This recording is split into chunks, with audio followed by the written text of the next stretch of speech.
Hi, folks. How are you? Great to have you here as the fastest week in media continues to roll on. Here we are already at Thursday. And a week even goes faster when you don't work on Monday. Well, I worked on Monday. I just didn't show up here, but still. Lickety split.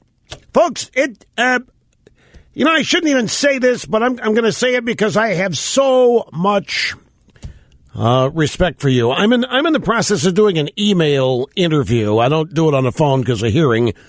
I'm doing an email interview with a radio trade publication, and I just had a question that I just answered late last night to the guy about my profound respect for you in the audience and how you are the primary objective here every day in terms of meeting and surpassing your expectations. So in the process, I feel like I'm obligated to mention to you that I don't know what today is going to end up being because I am distracted like I can't believe. I've got 15,000 things pulling at me here, and I haven't finished show prep. I didn't have a chance to finish show prep because all the stuff pulling. So we're winging it today. Now, I got sleep. It wasn't that. It's just that ever since I got here, everything but the radio show has been tugging at me. And so I'm just, it's going to be fine because this all comes naturally. I'm doing what I was born to do. So anyway, I shouldn't not even mention it to you. You probably wouldn't even know the difference, but in my obligation to be truthful and honest with you because my respect for you is so profound, I wanted to be honest with you up front. I don't know what's going to happen here. It's like I feel like I'm not fully prepped. And even in that stage, I probably know 3,000% more than everybody else knows. But I still think maybe there's some stuff I haven't seen yet. So hang with me and be tough. Telephone number 800-282-2882. The email address lrushbo@eibnet.com. We have the first polling data out from Missouri. And it's a Rasmussen poll, and it isn't good. Claire McCaskill is up by 10 points over Todd Akin in Missouri, 48 to 38%. This is how Rasmussen writes it up. What a difference one TV interview can make. Embattled Democrat incumbent Claire McCaskill has now jumped to a 10-point lead over Todd Akin in the Senate race. Most Missouri Republicans want Akin to quit, while most Missouri Democrats want him to stay. The latest Rasmussen Reports telephone survey, likely voters, McCaskill 48, Akin 38, 9% like somebody else in the race, and 5% are undecided. So let's go to the audio sound bites on this. The Democrats have made a Todd Akin. Oh, by the way, there were 14 polls released yesterday regarding the presidential race and a couple other things. And it's, the media is concerned.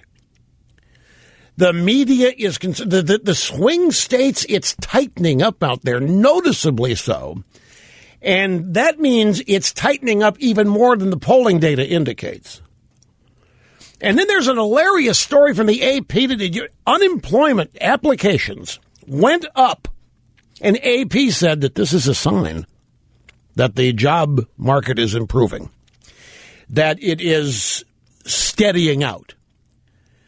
An increase in unemployment compensation requests, and this is good news for the employment market. And then there's this. There's a Pew Research Center poll out. 50% of adults defined as middle class have suffered its worst decade in modern history. And I saw that last night. And that's the first thing I saw. And I went, well, what are people going to make of this? Worst decade in modern history. This we know. People in the middle class know it. People not in the middle class looking at know it. Everybody knows this economy is pathetic.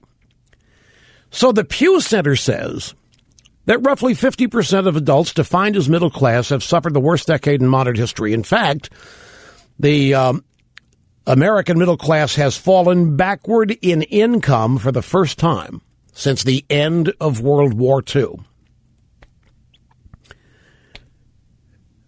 according to Pew, 85% of middle-class Americans say it is more difficult now than a decade ago to maintain their standard of living. 85%. 85% say it is more difficult now than it was 10 years ago to maintain their standard of living. 62% say a lot of the blame lies with Congress. A slight majority says a lot lies with banks and financial institutions. 8% blame the middle class. In other words, 8% blame themselves. Apparently, Pew didn't ask anybody if they blamed Obama. Maybe they didn't want to know. But then I went over and I was reading the AP's report of the Pew study. And in fact, Pew did ask about Obama. They just didn't report it. AP did ask what people think Obama's relationship is to the worst decade they've had since World War II. 34% of the respondents did blame the regime. 34. Now that's up. It used to be that the vast majority, and it still is a majority, would blame Bush, but 34% of the respondents blame the Obama administration. For some reason, the AP buried that way down in the bottom of the piece. Pew didn't report it at all in their own study. They had to go out and find it. Now, this probably the most disturbing part of the Pew study is this. 63% of the general public, including 67% of the middle class, think that people who want to get ahead can make it if they're willing to work hard. Only 63%. In the United States of America, only 63% think that people who want to get ahead can make it if they're willing to work hard. Well, it's more than you thought it would be. In 1999, it was 74%. We're down 14% in 12 years. 1999, 74% thought so. Now we're down to 67% from 74 to 17%. Or 7% rather. So, it even gets worse here. Only 43% in the middle class. Only 43% say that their children's standard of living will be better than their own. 47% think it's going to be worse. This is not the way Americans used to think, and it's not the way they used to feel, in addition to think. And it's not the way that they used to fashion their own futures. It's not the way they looked at the future for themselves and for their kids.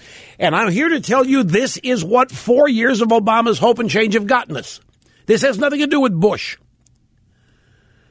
And I'm going to tell you, this is one of these statistics that doesn't show up on a whole lot of polling data, and this gets buried in AP's own story. The fact that people have this attitude is going to translate into changing something now.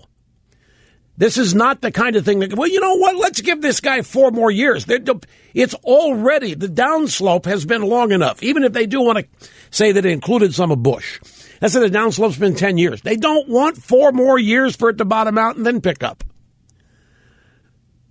They're going to want this to change immediately. And the Romney-Ryan campaign is appropriate, I think. They're saying and doing the right things in relationship to this. Now, get this, though. I might have been. It's a tough thing. It's a tough thing to believe that I might have been wrong, but I might have been wrong about what is the most demoralizing part of the study. Get this, 52% of middle-class adults say that Obama's policies in a second term would help the middle class. 39% say they wouldn't. That's demoralizing. 52% in this is the Pew study.